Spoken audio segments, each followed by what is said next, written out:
Here we are, folks, back for the Carbohydrates lecture, part 2.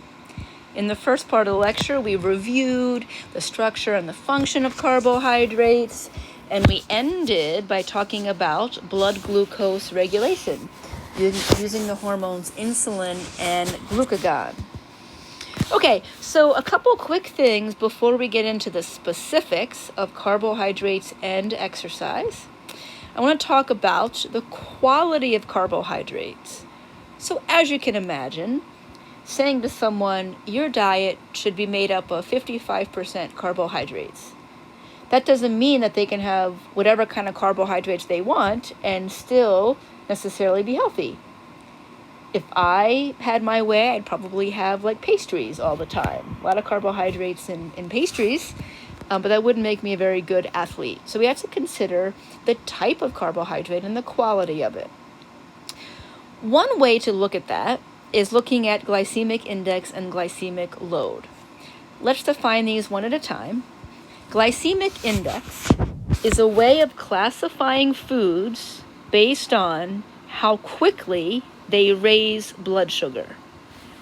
So I actually would make this definition a little easier, and I would say it's a classification of foods based on how quickly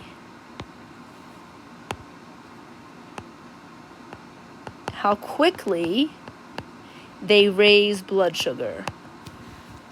In other words, a high glycemic index food raises blood sugar quickly. Sometimes that's what you want. Quickly, versus a low glycemic index food, which raises blood sugar more slowly.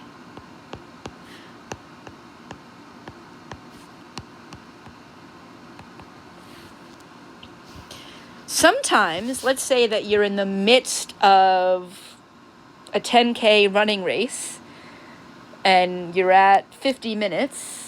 Let's say a 15K running race. You're at 50 minutes and you need a boost of energy, then you would want something high glycemic index. The benefit of a high glycemic index food is it will give you quick energy, but that energy won't last for long. So this is going to give quick energy, but the energy doesn't last long.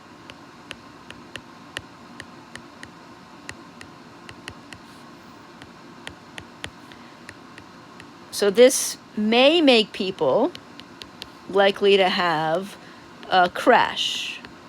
You know, if someone has a Red Bull or caffeine, they may feel a quick boost of energy, but then they're going to crash. So that's a potential downside. Whereas a low glycemic index food doesn't give quick energy. It gives energy that's a little bit longer lasting. It takes longer to get to. So it's just the opposite of this. If I write more on this screen, it's going to be a little too much. So a low glycemic index food doesn't give energy as quickly, but the energy from that carbohydrate food will last longer. Ideally, you want a combination of both. Typically, your meals throughout the day will be more low glycemic index, but maybe right before an event or during an event or immediately after an event, you may have more high glycemic index foods. This is an example of some glycemic index foods. It's from a different textbook than yours. You do not have to know any of these. Typically, the scale is 1 to 100, although it does go a little bit above 100, so that's why I have it to scale from 1 to 100 plus. The lower the number, it's a lower glycemic index food. Doesn't raise blood sugar as quickly. The higher the number, raises blood sugar more quickly. Now, I will tell you, this is something that's become a little bit less popular. It's gone out of favor a bit. Maybe 15, 20 years ago, people were talking much more about glycemic index. Now we don't talk about it quite as much. So I agree. I don't think it's something to hang your hat on too specifically, but I think it's worth considering. It's worth considering. Here's an idea of glycemic index and what you should be ingesting before, during, and after exercise. I'm going to point out the only times you would probably want a high glycemic index food: during and probably immediately after. So I'm trying to simplify here. There's never one right answer for every athlete, but typically the only times that you would really want a high glycemic index food would be during activity or right after activity. Not an hour after activity, but right after. As an aside, somebody who is in a diabetic coma, so someone who has diabetes, they're not able to regulate their blood sugar as well as a non-diabetic. And one potential effect of that is that they could have a crash in blood sugar, and they could be in a hypoglycemic shock, where their blood sugar is dangerously low. If someone is in a hypoglycemic diabetic shock or diabetic coma, they also want really high glycemic index. You want to get those carbs into the blood as quickly as possible. That wouldn't be on our test, but I'm just giving you that example as another example. Okay, a newer measure is something called glycemic load. This incorporates glycemic index plus the amount of food. So because it incorporates another variable, it's perhaps a better measure. We aren't going to talk about it too much. Just know that it exists. So glycemic index is only a measure of how quickly a food raises your blood sugar. Glycemic load is a newer measure that incorporates glycemic index plus the amount of food that you're eating. But we're going to leave it at that because I want to get to the specifics. That's what we're here for, right? Okay.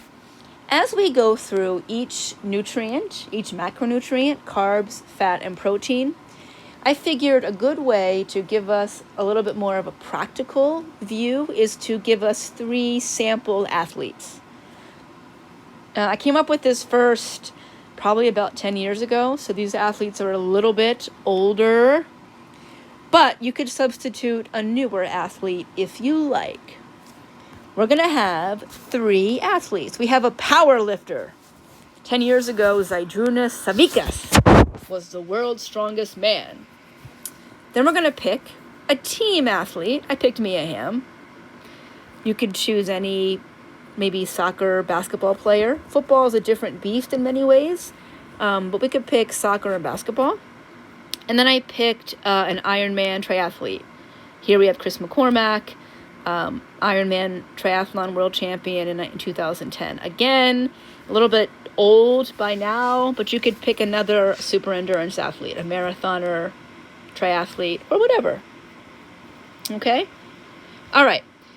So as we go through these recommendations, I'm going to be giving you examples for each of these athletes because they cover the spectrum. Power in our power lifter, a team sport athlete in the soccer player, and then an endurance athlete in our triathlete. Here's how we're going to break it down. We're going to talk about carbohydrates and what considerations we should have in our everyday diet, before activity, during activity, and after activity. All right. Now, as we've probably already established, I hope so, diets are very different for individuals all across the spectrum. So it's really hard, it's impossible, to say that there's one right diet for a powerlifter because people are different. So I'm just giving you some examples. I don't want you to get too stuck in the exact number, but we're going to point out some overall differences between these athletes. Now, a day-to-day diet, we know that for most people, 45 to 65% of their diet should come from carbohydrates. We can see that I've included a recreational athlete they might fall towards the lower or middle end of this total range. Our power lifter and team sport athlete are going to fall a little bit more to the middle, maybe 55 to 60%. So we're slowly increasing the amount of carbs this person needs. The endurance athlete is going to need the most. Okay, so you don't have to be bound by these numbers exactly, but know that a recreational athlete, even though they may not be at the lowest percentage here, they're going to be maybe 55% of their diet should come from carbs.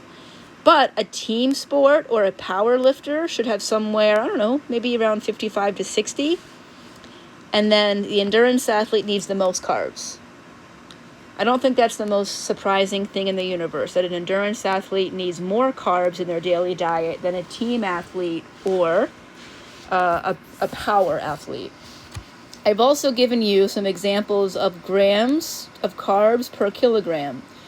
You don't need to know these numbers, but it's just a reference information, okay? Just if you're interested. But you should be able to give me an example of what percentage of the diet should come from carbs in a recreational, in a power and team athlete, or in an endurance athlete. I put in someone close to myself. Actually, this isn't close to myself because I'm a high activity level and I'm older than this now. But later in this semester, we're going to have you use an online diet analysis program. These days, I tend to like MyFitnessPal. And the beauty of that is that it gives us an even more specific ballpark. You're going to be able to put in your age, your gender, your height, weight, and an estimate of your activity level. And then this online program will spit out to you some recommendations. So I used MyFitnessPal for this individual, and it gave me an estimate of 313 grams of carbs per day. Using the textbook recommendation for a recreational athlete, 7 grams per kilogram, about 350 grams, so they're close.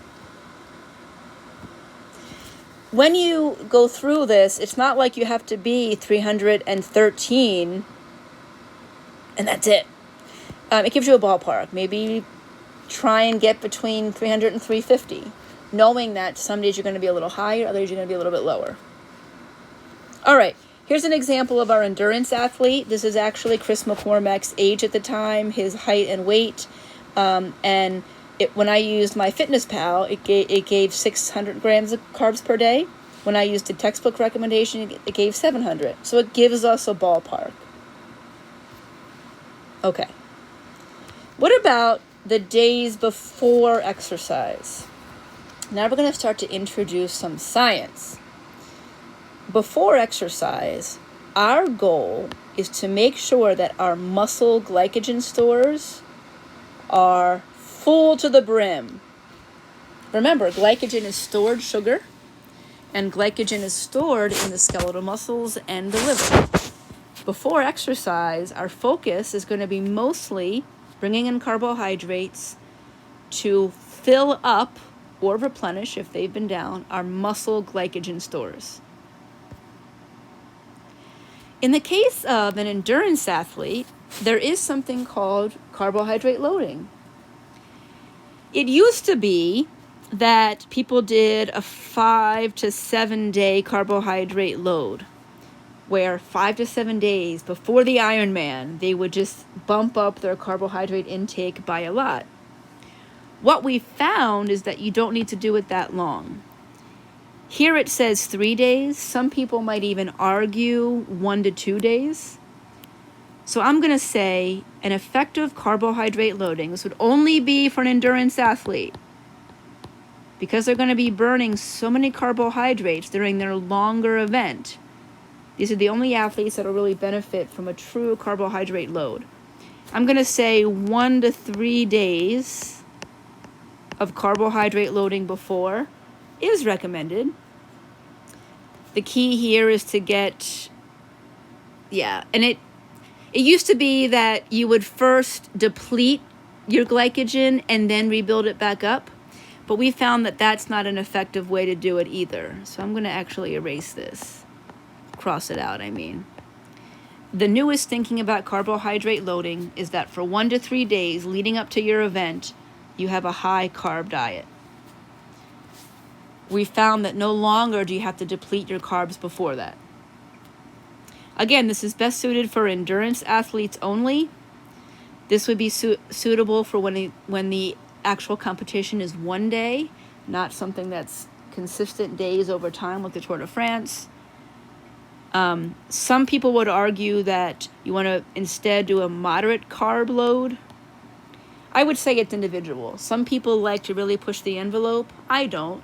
I may bring in 100 grams more carbohydrates 1 to 3 days leading. Okay, but only for an endurance athlete. It does work. It's going to keep those muscle glycogen stores nice and full. But you don't want to do the low carb before that. We didn't talk about that anyway. Sometimes it can lead to GI problems. But really, if you know yourself and you practice, that's something else about sports nutrition. You never want to try something new before or during an event. You always want to practice it while it's not an actual event. So practice it in training. So someone could see how many carbs they can load and still feel good. Okay, what about days before exercise? Obviously, you want to maybe do a little bit more carb for endurance. Otherwise, keep it the same as always. Okay, here are some of my examples. The power athlete may need the least amount of carbs. A team athlete needs a middle amount. Endurance athlete needs middle to high. But really, just keep a nice healthy diet. You do want to focus on complex carbs and low glycemic index. This is not the time for the high glycemic index foods.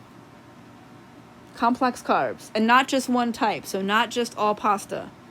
Include some rice, include some other fibrous foods.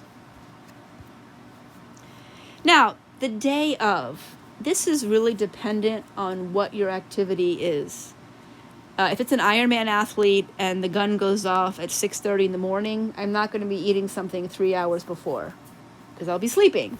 It really depends on what you're doing. For a lot of team sports, you can play around with this, right?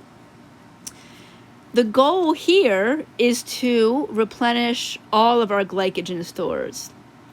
Now, I want to point out a difference. When we talked about days and days before, the further out from your activity, you're going to be replenishing mostly your muscle glycogen. So if I go back to this and I say, let's say we're talking about 5 days before game or activity or competition, your body is going to really work on filling the muscle glycogen. It's just how your body works. Whereas as we get closer to the event, your body's really going to divert some of that glycogen to the liver. Right? So this is the same day or the day before maybe day of. So your breakfast, that you're going to have a lot of some complex carbohydrates, those your body is going to, because your muscle glycogen is going to be full, this is by design. If you do it properly the 5 days before, and you have appropriate carbohydrates, appropriate types, then your muscle glycogen is going to be full. And that's going to enable the day before and the day of. That's going to enable, because your muscle glycogen is full, it's going to enable some of that carbohydrate to be stored in your liver. best of both worlds. So now we have both our muscle and liver glycogen stores nice and full, so that when we go to our exercise session, plenty of glycogen to be able to pull from. 3 to 5 hours before, you want a lot of carbs. This is not the time to have a fat or protein heavy meal. While it might include some fat and some protein, the star of the plate should still be the carbohydrates. Again, it depends on who you are. So I've given you an example here, but I'm not going to ask you that number because it depends on who you are. A couple hours before, we should still be focusing on low glycemic index. And look at how much of the meal should come from carbs. A lot. This is even more than our daily.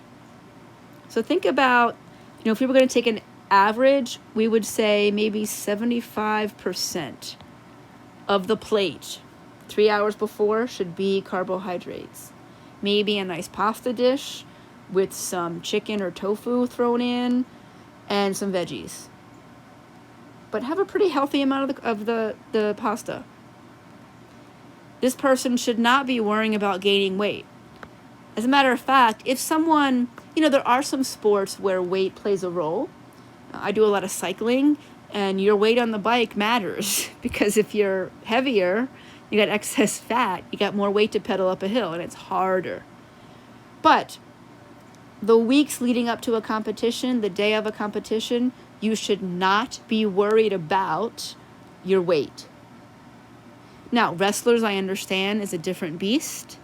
So ideally, wrestlers should try and abide by this, but sometimes they cannot.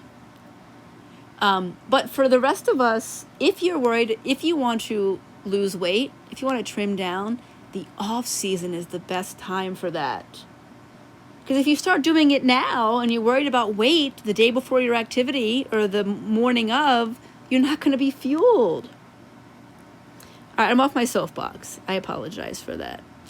Remember, we are all different, and that is okay. So, trial and error. Practice it in training, not the day of a competition. And because we like different foods, you're going to have to plug in things that work for you. But the principles should still apply. I've given you some example meals only because people asked for it. We're all so different people. Some of the things that I want to point out, it's good to include, especially the day of, 3 hours before. You want to have lean meat. This isn't a time to have a burger. This isn't a time to have a cheesesteak. Try and have lean meat the day of. If you want to have your post meal 3 hours after and you've worked really hard for it, have the hamburger. But it's better to have it after than before, because what you eat before is more significantly going to impact your performance. I also want to include fruits and vegetables. These both contain carbs, by the way, but most people don't include them. They include carbohydrates, and they also include a lot of our vitamins and minerals. Okay, what about right before activity, meaning 30 to 60 minutes? Here we're, again, talking about liver stores. A couple days before exercise, you're optimizing muscle glycogen, and when those are topped off, the morning of and right before, we can really focus on liver glycogen stores. And we can also increase blood glucose a little bit. Now we can increase our glycemic index. Our breakfast 3 hours before activity should have had low glycemic index. Now we can be a little bit more moderate because we're getting closer to the event. So I want my blood sugar to be raised more quickly. It should be a small amount. It's common sense, but don't forget it. Some people just like to have, marathon runners will have some coffee or some soda even. Not the best, but you could have fruit. Fruit is a great idea here. Why? Because it has fructose, and it is a moderate glycemic index food. To be honest with you, Gatorade is not the best because Gatorade is very high in glycemic index. Does this mean that I would tell an athlete, don't drink Gatorade right before. No, if it tastes good to you, fine. I would encourage people to dilute it down a little bit, because before an event, the full strength Gatorade, too high in glycemic index. I mentioned this before. If we had high glycemic index food,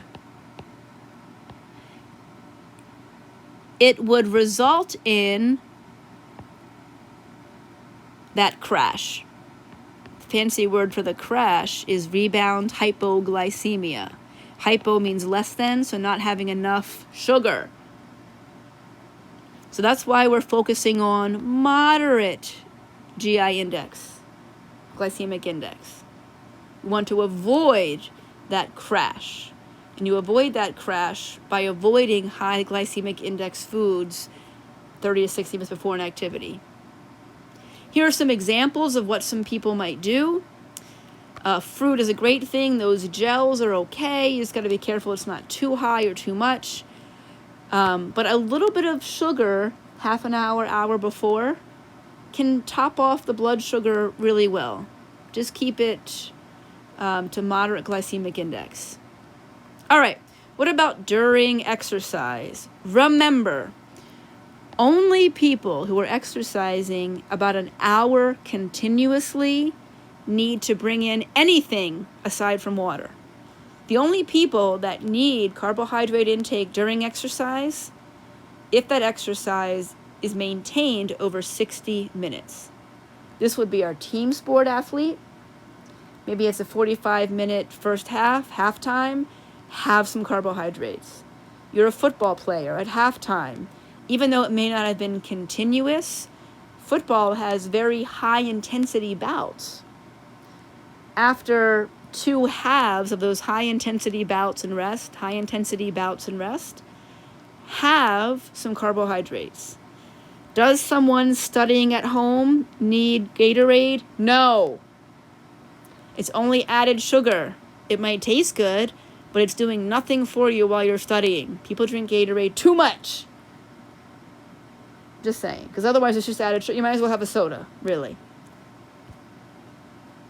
Okay, how does carbohydrate help during continuous exercise of about 60 minutes or more?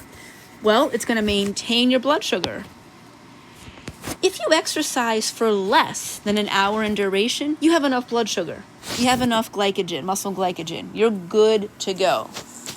But as our duration starts to creep up, we're going to be starting to use all of our blood sugar, and we're going to start to be tapping into a lot of our muscle glycogen. That's why you need to replace it. But less than 60 minutes, you have enough blood sugar and glycogen. You don't need it. You're only adding extra calories you don't need. One benefit of bringing in carbohydrates during endurance is that it spares some of that glycogen. You're going to use some muscle glycogen, but we want to keep some of the liver glycogen. So by topping off our blood sugar and our muscle glycogen, we don't burn through all of our liver glycogen. This makes sense. You don't want to burn through all of your glycogen to begin with. We want to keep some of that liver glycogen in case we need it later. The bottom one is also true. We can use carbs to actually rebuild more muscle glycogen, but I'm going to focus on the top 2, which means that's what you should be reviewing for the test. How it helps? Well, it can improve your performance. By maintaining your fuel properly, maintaining your blood sugar at the right range, and your muscle and liver glycogen at the right range, it can improve your performance. How? You've got more fuel to power your aerobic engine, your muscles. You may also have improved or be able to maintain your motor skills. At the end of a soccer game, your touch is usually not as good on the ball. And that happens anyway, just because we get tired. But the better we can fuel and refuel, the better we can maintain or limit our decreases in motor skills. And remember, folks, the central nervous system can only metabolize carbohydrates. So if you have a low carbohydrate, you run the risk of maybe limiting your brain fuel, and that could impact your performance. All right, timing. As I said, I give a range of 45 to 60 minutes because it depends on the intensity. If you're doing a 45-minute run, but it's a really high intensity, by all means, at the 35-minute mark, bring in some carbohydrates. But the usual milestone is about 60 minutes. After that, small ingestion, 30 to 60. But the real point here is you just have to bring in a certain amount of carbohydrates based on of the intensity and duration of your event. There's a gold standard that's been studied. You might see it 60 grams per hour, maybe 70. We're going to go with 70 grams of carbohydrates per hour. So if I'm doing a half Ironman and my time is 5 hours, I'm exercising for 5 hours, I should be ingesting 70 grams of carbohydrate per hour. And that includes the first hour. So for my endurance people out there, if you think about a marathon or a half Ironman or an Ironman, one mistake people make is that they don't fuel at the beginning. I tell you, I'm not hungry the first hour of a half Ironman, but I know maybe 45 minutes in, I've got to eat something because I'm going to be needing that later. If you wait too long, it's going to be too difficult to replenish all that you need.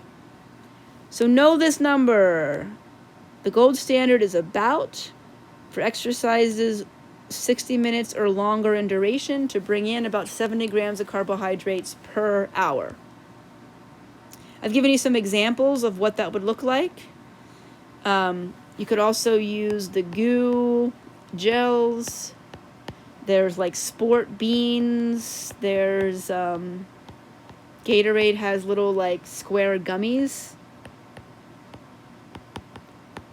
Fruit will be, it says bananas here, but other fruit would be good. This is just for you to give some examples. The type of carbohydrates during should be high. Okay, so this is when we actually want that quick energy. Typically, you also want something easy to digest.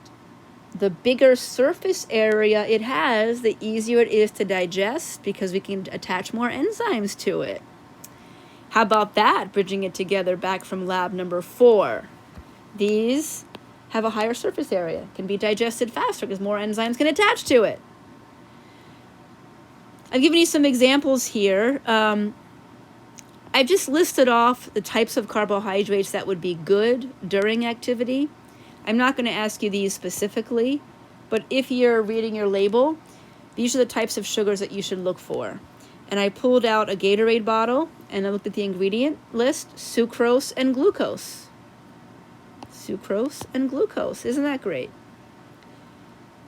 If I look at the grams of carbohydrates per serving, this has a total per, because it's 4 servings per container. This container has 56 total grams per hour. Now, if we're saying you need about 70 grams per hour, if you're an endurance athlete, you do not need to ingest them all at once. But you know this, right? If I chug this whole Gatorade bottle, if I chug 24 ounces of that at once, it's not going to sit well. But I sip a little bit often. And over time, my total intake should be about 70 grams per hour. By the way, I do want you to know this. And it doesn't say on this label, but you can look on the Gatorade website. You want your sports drinks to be about 6 to 8% carbohydrates in total. Gatorade is in that range. Okay, other things to look at. So we had glucose, maltose, sucrose, maltodextrin. Here's a power gel. Look, carbohydrate blend, maltodextrin. Now remember, fructose was good before activity, and it's not necessarily bad during activity, but maltodextrin is better. Maltodextrin is a combination carbohydrate that includes many different mono and disaccharides. You want to consider other things when you're doing this. It's best to ingest small amounts over time. I mean, a lot of these things are going to sound like common sense when I say them, but few really think about it and make a plan. So I encourage you to just consider these things and make a better plan as to what's going to work for you as an athlete. Definitely small amounts over time, if possible. Liquid and gel, well, anything. Any type of carbohydrates are better absorbed if they're ingested with water. If I have one of those goo gels, I will chug some water or I'll wash it down with water. These have been proven through scientific research. Okay, when you ingest your carbs, they're going to be absorbed better if you wash them down with water. Multiple types of carbohydrate intake actually increase how they can be absorbed. This should be absorption rate. My apologies. It's better to bring in different types of carbohydrates. I mean, for a variety of reasons, because it'll be more palatable. Who wants to eat the same thing all the time or drink the same thing all the time? But it actually will increase the absorptive rate. So mix it up as best you can. Try these things in training. Try different things every once in a while. And also consider the overall calorie intake. Sometimes you may make a plan, and then when you add up the total calories, because it's one thing to look at the grams of carbohydrates. Okay, so I want to get 70 grams of carbohydrates per hour. But it's also important to look at the total calories. So maybe certain carbs I choose are higher in calories. And if I'm taking in way too many calories, it may actually impede my performance. So also look at total calorie intake. Here are some examples for our sample athletes. Our power lifter would probably not need to ingest carbohydrates during, except if I think about the world's strongest man competition, they have multiple events over a day, and their events are so high in intensity. Maybe from one event to the next, if there's a half an hour in between, have some small amount of carbohydrate, maybe. A team sport athlete, probably during, is going to be having mostly water. Maybe if there's a foul call or there's an injury and they get a water bottle with Gatorade in it, maybe a little bit's okay. Halftime is going to be a place to refuel, but again, you don't want to overdo it at one time. Here's an example of our Ironman athlete, Chris McCormack. And again, this is him, but just to give you a ballpark, for an endurance athlete, he was like, 5'11", 170, 80 pounds. He averages about 300, 400 calories per hour. I know when I'm doing long cycling events, I'm about 200 calories per hour. I'm about 150 pounds. He actually brings in gels. He likes some soda just for the sugar and also the caffeine. He actually brings in Ensure, which has the Ensure, the drink that a lot of old people eat. It has carbs, fat, and protein, and that's okay. It has the most carbohydrates. But in an ultra endurance, as we'll talk about in later chapters, you might want to bring in something with some fat and protein. And as of course we know, every day is different, so you need to be flexible. I always like to have different things on hand.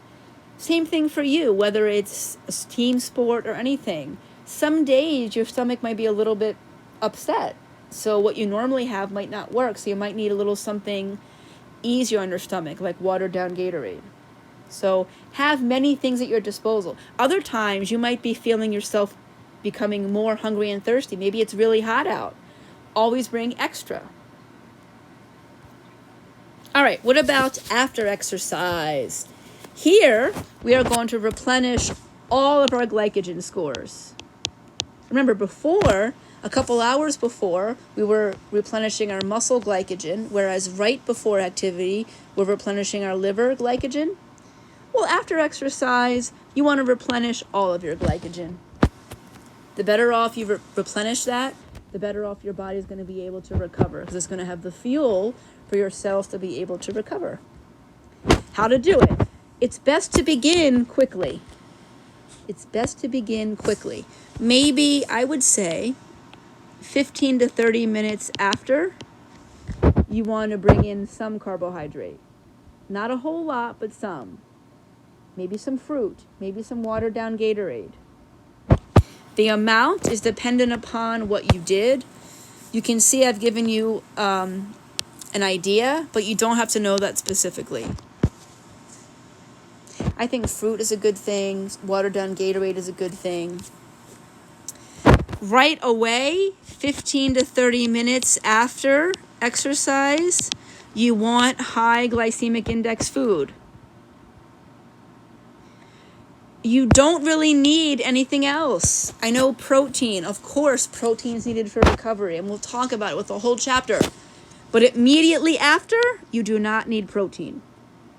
Protein, we're going to start to need in higher amounts, I would say 60 minutes plus after. Now, this isn't to say that you can't have any protein. I know sometimes like some trail mix can taste pretty darn good after. But don't be too heavy-handed with the protein. Right after exercise, you should really be focusing on the carbohydrates. And then, 1 to 2 hours after, then you're going to have a balanced meal. So we're going to replenish a small amount of carbs in high glycemic index, 15 to 30 minutes after. And then maybe 1 to 2 hours after, maybe closer to the 2 hours, we're going to have a good meal with all of the nutrients. Giving you some examples here. Again, it's really up to what you like. I put on here a marshmallow treat, like a Rice Krispie treat, because I know from my experience, after a long endurance event, my stomach can't handle much. But I found that a Rice Krispie treat can taste really good right after. That's just what works for me. That would be pretty high in glycemic index. So, consider some options. Be flexible. All right. I've given you a nice review table here because I want you to be able to summarize the information. Only focus on what I have talked about, what I have underlined or starred. Okay. A couple things to round this chapter out. Energy drinks. Do they work? Are they good? What are the side effects? Well, you can probably guess my answer. There is not a lot of scientific data that shows that sports drinks improve performance. The one proposed benefit is caffeine.